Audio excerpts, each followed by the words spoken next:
plan to restart the Swansea-Cork ferry could bring up to £70 million a year to businesses on both sides of the Irish Sea.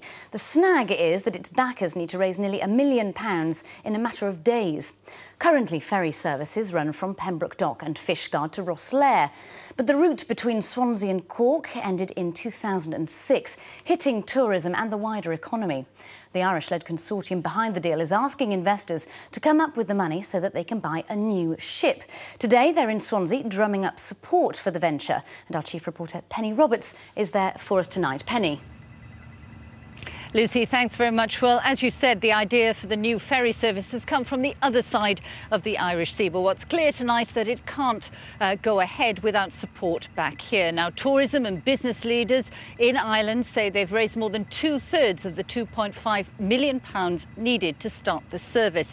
But it's Welsh investors, Welsh private investors, that must bridge the funding gap. Well, today there's been a meeting here this afternoon. Another one is due to start shortly to try and raise the money needed to secure a new ship. Head to Swansea and the signs all point to the ferry, but anyone turning up at the port hoping for a passage to Ireland wouldn't get very far. The berth is empty. It has been since 2006, when the original owners pulled out, claiming a deal for a new ship had fallen through. Now, backed by tourism and business leaders in Cork, there's a new plan to get the service afloat again. The port, I suppose, has commissioned a business plan with the 50-50 assistance between the port of Swansea. Obviously, the ports are in this to generate traffic for the port. But in addition to that, we see it as part of our corporate social responsibility as regards the green effect and as regards this whole EU move to get trucks off the road and onto ships. The Swansea-Cork ferry carried freight and passengers across the Irish Sea for 19 years. It was profitable, popular with hauliers and tourists alike. It offered a route to the south of Ireland and equally brought people direct to South Wales. Its loss has hit both cities hard. It was running on a winter sailing of winter programme of 4 sailings per week, and a summer schedule of about 6 sailings a week. So there's a tremendous amount of freight traffic and passengers that pass through our port with that type of service. So it's a big knock. Today, potential investors turned up at Swansea docks to listen to the sales pitch. The consortium has secured private investment and grants, but is looking for 100 investors in Wales. They're being asked to pledge around £9,000 each. For that, they'd own part of the new company, with a ship as security. And for some, at least, it's proving to be an attractive proposition. I'd like to persuade people to invest in it.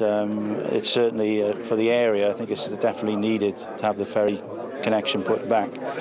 We can build on the links between the two areas. I think we should go for it. It's estimated the service would bring benefits to the whole community. A weak pound and lower VAT rates here would, it's claimed, attract thousands of shoppers. But the clock is ticking.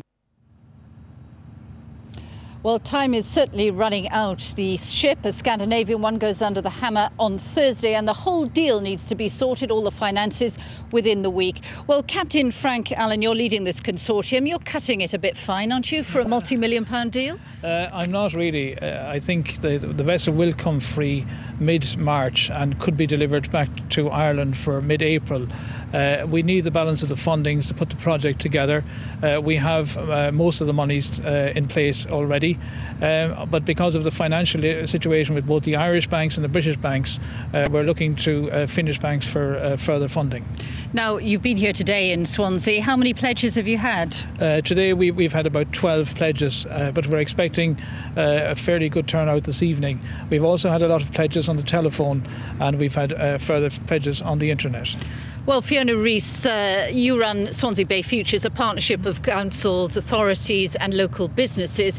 What will the return of this service, if it happens, mean for the city? Well, we very much hope it will happen, Penny, because it would be really good news for this part of South Wales and South Wales as a whole. Building on the Celtic connection, there are very, very strong links with Ireland and Wales.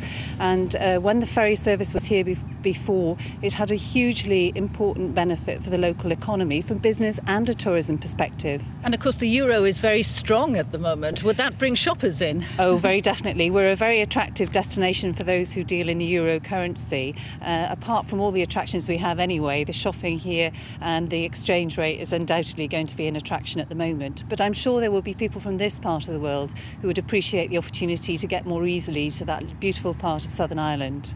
Well, the big question tonight, very briefly, Captain Allen, is this going to happen? Are you going to do it? We'll do our very best to do it, because it's both important for the Irish Cork area and for the Welsh area here. Thank you both very much. From Swansea, back to you, Lucy. Penny, thank you very much.